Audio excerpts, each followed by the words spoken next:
door. I'm with my husband. I don't. What the? Window division of Anderson, one of the largest window manufacturers in North America. So we can usually offer our customers larger discounts and better financing than smaller companies or contractors. Other window companies don't offer your same window and door installation method. Our installers have installed thousands of windows. Our windows are manufactured to precisely fit your specific window opening. Being custom built also means if you have any beautiful trim that you'd like to keep, we can install your windows without impacting the trim. You won't get this with most brand windows. And you offer a free window and patio door panel. We do. We'll come to your home and assess your current needs, show you where you might be losing energy, and take measurements. Then we'll leave you with an exact price quote that's good for an entire year. So you're not a high-pressure company. My background is in home remodeling as a carpenter. I've seen every window problem out there. So now I just want to help homeowners make their homes look beautiful and comfortable with the right window. And your patio doors are really gorgeous. They are. And they're engineered to easily open and close for years. And with multiple locking points on our patio doors, they provide even greater security. That is so great to hear, Michael. Thank you. This month only, when you buy one window or door, you'll get the next one 40% off with a minimum purchase of 4. Plus, save an extra $200 on your entire project with no money down, no monthly payments, and no interest for 1 year. Start this project now and don't pay anything for a year. This offer ends July 31st. For a free appointment, call 1-800-501-1400.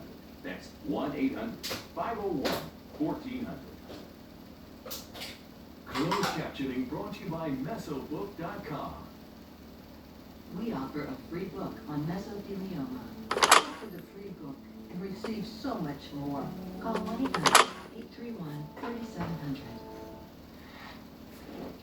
One of the most dramatic moments from last night was hearing from an anonymous White House security official testifying to how members of Mike Pence's security detail on that day feared for their lives. Listen to this. Members of the BP detail at this time were starting to fear for their own life. There was a lot of yelling,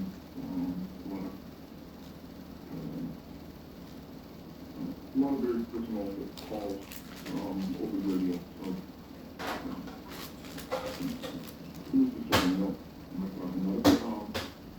there were calls to visit my family members, so on and so forth. They didn't, for whatever the reason was on the ground, the BP detail thought that this was Back with me, Yulika Henderson, Laura First, Miles Taylor. Miles, what did you think of how Pence's detail was described by that aide? How close the danger was, how real the threat was to the VP? Well, this also was another moment, Kate, that I think for many people had eerie resonance to the 9/11 attacks. When we heard those lines that law enforcement officers were calling to say goodbye to family members, I think that made everyone think about people who were in airplanes calling their family members on 9/11. That's how serious this became. Now, Kate, I want to look at this from a national security perspective. When I was at the Department of Homeland Security, I used to oversee what's called the COOP-COG programs in the federal government. That's continuity of operations and continuity of government. These are these super secret plans we put in place to make sure that in moments of extraordinary national crisis that the operations of the government continue. And I'm willing to submit that even including 9/11 in this mix, this is the closest we've gotten in our lifetimes to potentially some of those extreme break glass in case of emergency measures needing to be used. You not only had the Vice President of the United States who was fearing for his life, his detail fearing for their lives. You have protesters storming one of the major branches of the government, potentially people in line to the president and a president of the United States in the White House who didn't want to do anything about it. I mean, remember, not just in this moment, but before this, the days before this, Pence's team was worried about potential threats to his life. Pence himself didn't want to get in the car because he was unsure whether there was a potential insider threat from the Secret Service. And I will tell you, nowhere in the COOP-COG planning that I've been a part of to keep the federal government stable have I seen any consideration about the possibility of an insider threat inside the Secret Service against the president or the vice president. This was an exceptionally scary moment. And it also goes to show you, at the end of the day, that like this from happening again. My worry here is not just the people who were responsible getting held to account, but whether we actually do have a robust system to stop something like this from happening again. And I think that's an open question for the committee, the Congress, and the country. Yeah, going forward, for sure, and maybe it wasn't what this all means in upcoming hearings. This today will be a question. Laura, there are now some people questioning some of what the White House security official had said, specifically about calling family. A former Pence staffer who was with the VP on January 6th told Gloria Boulder last night that they are a little skeptical, how they put it, about that account. Former Secret Service agent was on CNN today saying that his sources with the agency say there was no time to call, to place calls to family. They were doing their job. And I hear this, and do you think this complicates this kind of important and striking element of the picture? And why does everything involving the Secret Service on and around that day seem so complicated? I want to eat. Well, the last question I can't answer, but maybe if they might hand you text messages would lessen the complications and transparency would essentially emerge. But see, it only has to go one, so no further into that. However, when I heard that statement, We want to go the idea play that Voice outside. Disguised Witness already gave me pause as a former prosecutor. The idea Play that outside. anybody might be working on social media, Daddy, but that's oftentimes better. in the non-experience, I mean, the whole lodestar fiasco and most of the things, anonymity doesn't really buttress one's credibility in reporting electorate of public opinion. Having said that, Oh, if yes. the security reasons to try to conceal Not the gonna evidence, get not with record, just from a credibility standpoint, it always gives you pause. But when I heard that statement last night, I interpreted that not to mean a cell phone call that was made to family members, but a calling out over the radio. You could actually hear someone talking, tell so-and-so this, tell so-and-so that. You know, in the cop world, you've got these things called the radio run. We've got the 911 call where you're talking to a dispatcher if you're a person in need. Then there's the radio run communications between officers that are happening either en route or leaving the scene or while on the scene. I interpreted, perhaps I'm mistaken, but I interpreted that to mean communication was happening behind the scenes. We obviously heard those conversations in part. The idea of saying, hey, are we compromised? There's no way out. Are there people below us? Who's around us? That was my impression of the having said all that, remember, they will put their lives, they do put their lives on the line every single day for the President of the United States, the Vice President of the United States, and the entire line of succession as well. And one person could have done more, or anything, or something, to lessen their load. And it was the President. And he didn't make a single telephone call, and only wanted to change the narrative that Tight on time, Mia, but I did want to ask you about everyone else that the committee also called out, specifically Josh Hawley. It's gotten a lot of attention. From his raised fist to then watching him run for his own safety in the Capitol. Today, he tweeted out a link to buy a mug with that raised fist image.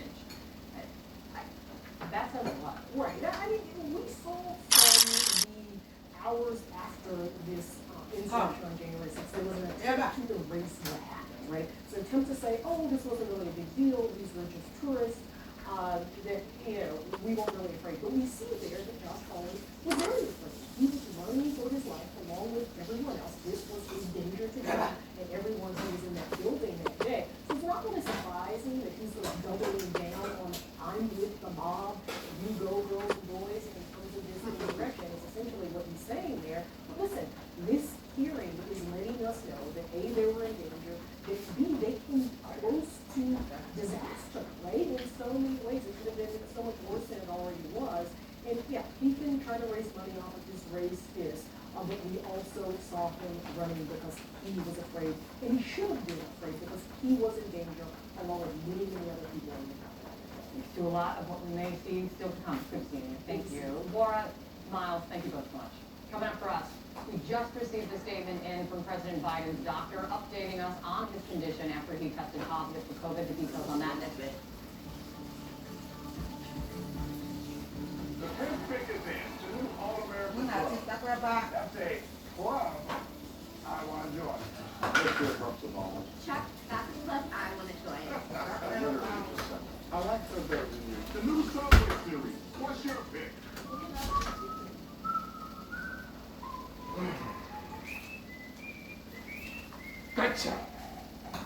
have technology that's easier to control, that can scale across all your clouds. It's easier to be an innovator, so you can do more incredible things.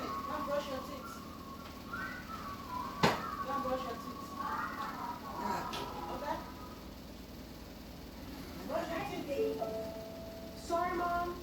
It's amazing what you can build on AWS. Imagine creating cool stuff like you made ordering tacos a breeze. They'll let you watch every shot on every player and where you want. Learn about investing in the coolest companies and watch your favorite team from the other side of the world. Just imagine what they can do when I'm in charge.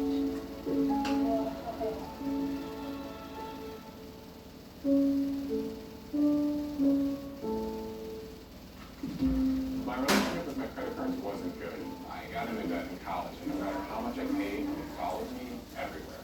Between the high interest, the fees, it felt trapped. So I broke up with my credit card debt and consolidated it into a low-rate personal loan from SoFi. I finally feel like I'm growing. Break up with bad credit card debt. Get a personal loan with no fees, low fixed rates, and borrow up to $100K. Go to SoFi.com to view your rate. SoFi, get your money right. Make your home totally you. I did with Wayfair. Sometimes I'm a homebody and never have too many pillows. Sometimes I'm all business. Woo!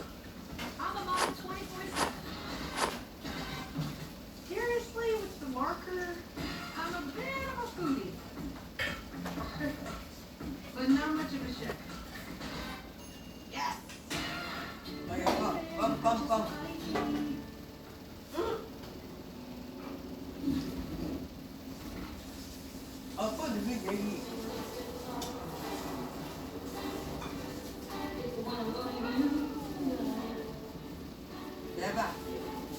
By Friday. Now let's head over to the tower camp for a... Hey, oh, we seem to have a visitor. Looks like you paid too much for your glasses. Oh, Anyone who isn't shopping America's Best, for 2 pairs and a free exam start at just $79.95. If you bought an exam worth $50. Now let's take a look at traffic. what are you doing? Looking at traffic. 2 pairs and a free exam start at just $79.95. Book an exam today at americasbest.com. Hi, Mom. My name's Phoebe. And I'm Larry, and this is our real ring store. Our ring home security lets us know what's happening at our house. Like when we were across town, and I get an alert on my phone. I see these 3 guys in our driveway, and they're talking about our stuff. And I said, what are we gonna do? Well, there's a siren. Susan. With Ring, we stopped a break-in on my phone. Protect your home with Ring. Learn more at ring.com.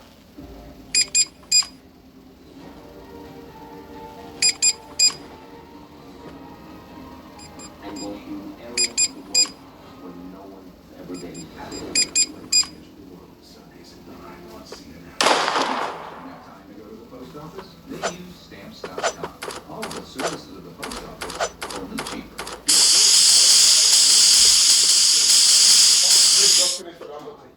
Go to the post office again.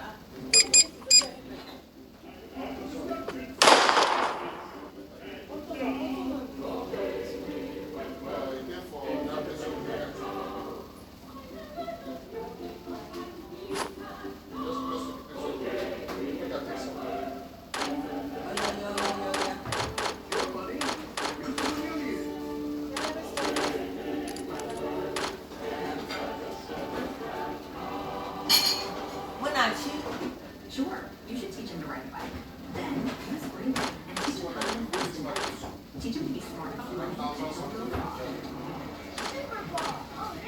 Many people will put money together. Invest in your best investment. Green Light. CNN special report. Deep in the pockets of Texas. Sunday on CNN. This just in, the White House has just released, we just got it in right here, a new letter from President Biden's doctor on his condition after the president tested positive for COVID. The president's physician says in the letter that President Biden's symptoms have improved, and also notes that Biden did not have temperature last night, but responded well to Tylenol. The president's doctor says he's still experiencing a runny nose, fatigue, and occasional cough, and he will continue being treated with the antiviral drug Paxlovid. Joining me now is CNN medical analyst Dr. Lena Wen. Dr. Wen, it sounds like things are going as well as can be hoped, yes? Right. This letter this morning is really reassuring because what we look for is progression of symptoms. And in this case, the symptoms are going in the right direction. They were very mild to begin with. The president had a temperature to 99.4 yesterday. But actually, 99.4 is not really something to be a fever. It's hard to remember a fever until it's over 100.4.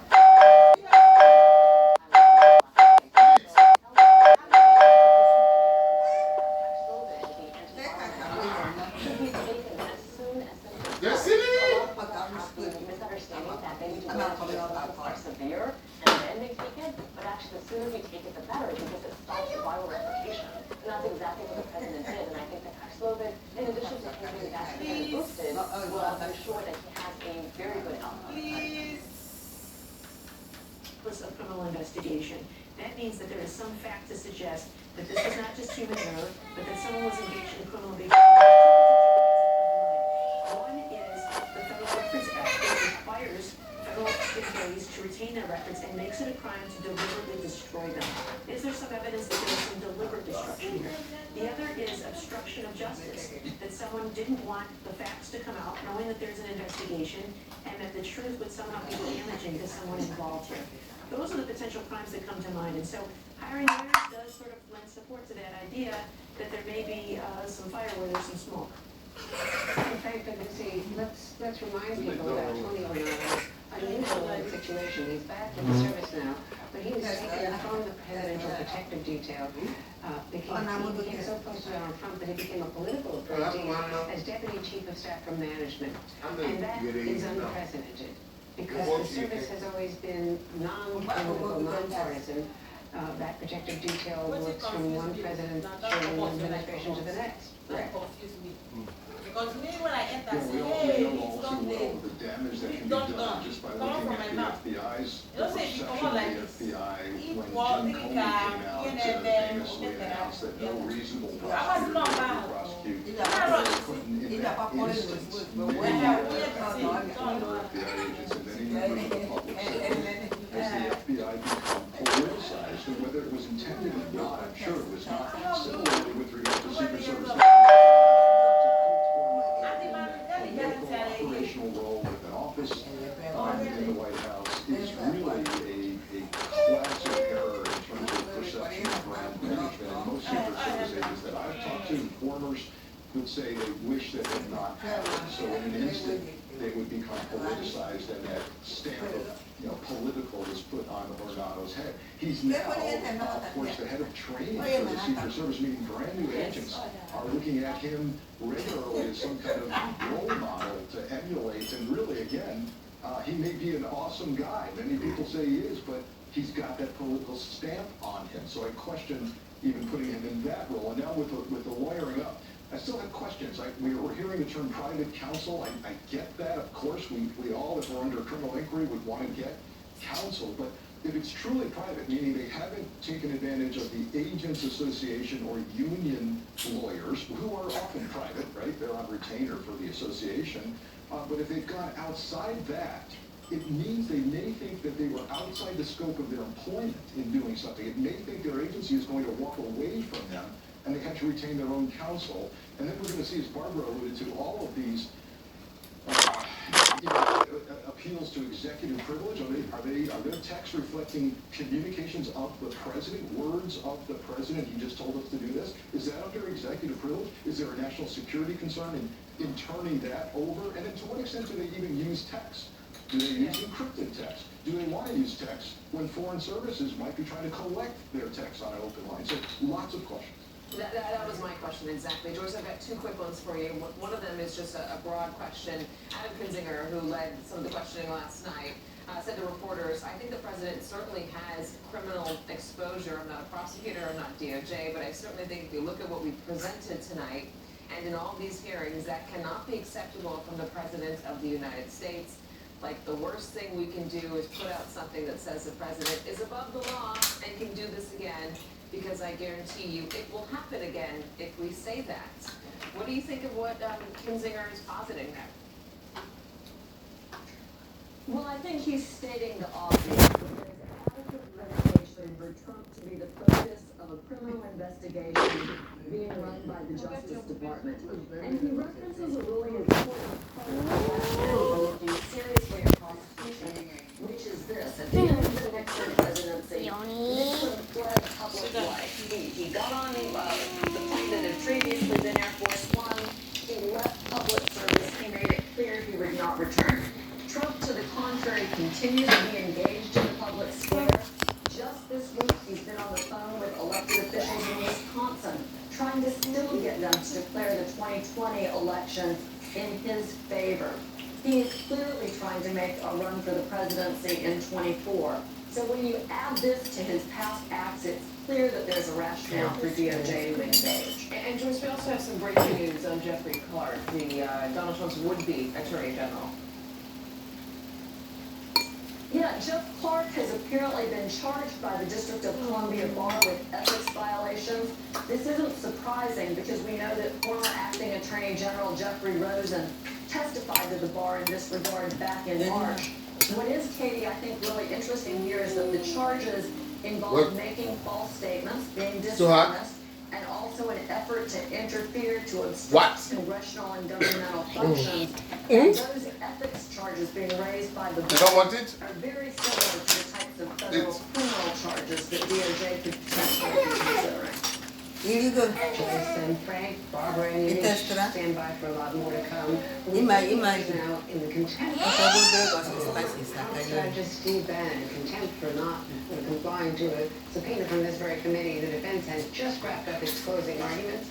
It sounds to me, Pete Williams from the only like that they're getting close to getting this to the jury. The wife that Right, the judge will now instruct the jury and then they'll begin their deliberations, Andrea. The process today, the case is simple. If you follow the rules, they say this is like getting a parking ticket.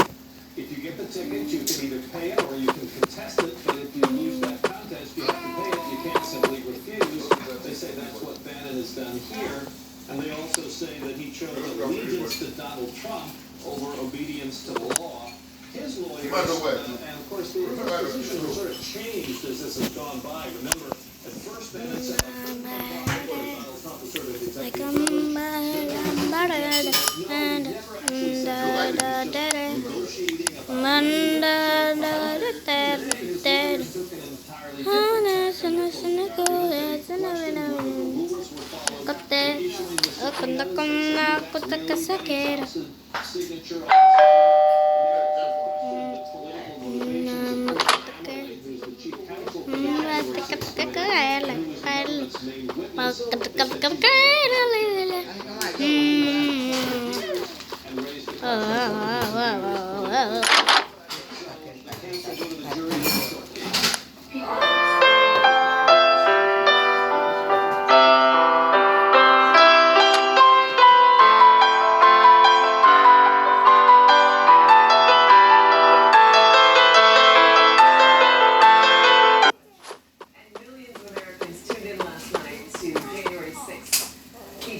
You know I can just move. Reinforce their beliefs about the insurrection, but for others, like independents who live in swing states, the hearing had great impact. Joining us now from Jackson.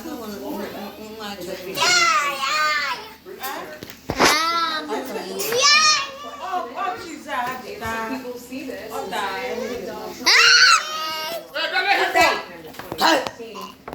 What do you do, though, sir? Or do they turn to someone like Ron DeSantis? Well, that's an open question here. You know, I'll tell you, at least one voter that I talked to said that he is conservative. He voted for Trump in the past. He doesn't plan on supporting Trump in the future. But he told me that has nothing to do with the January 6th hearings. I want you to listen to some of those conversations I've been having to see what voters here in Jacksonville went for President Trump. Why is it nighttime? In 2020. Listen to what folks here. You okay? I have not watched a single second of January 6th hearings. When I watch it, when it comes on the news, I change the channel or shut the TV off.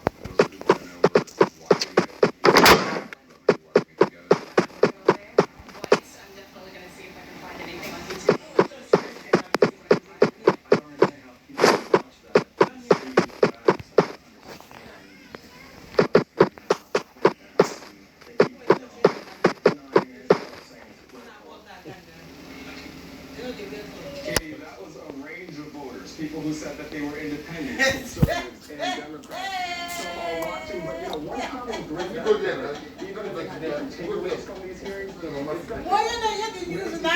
something will come from these hearings. Even Democrats who say, you know, there's obvious crimes that have been committed, they don't have a faith in the system that something will come from that President Trump or anyone else they say would be actually charged for the insurrection that we saw on January 6th outside of those who already have been charged. So a lot of people are paying attention, but what impact will come from this, that remains.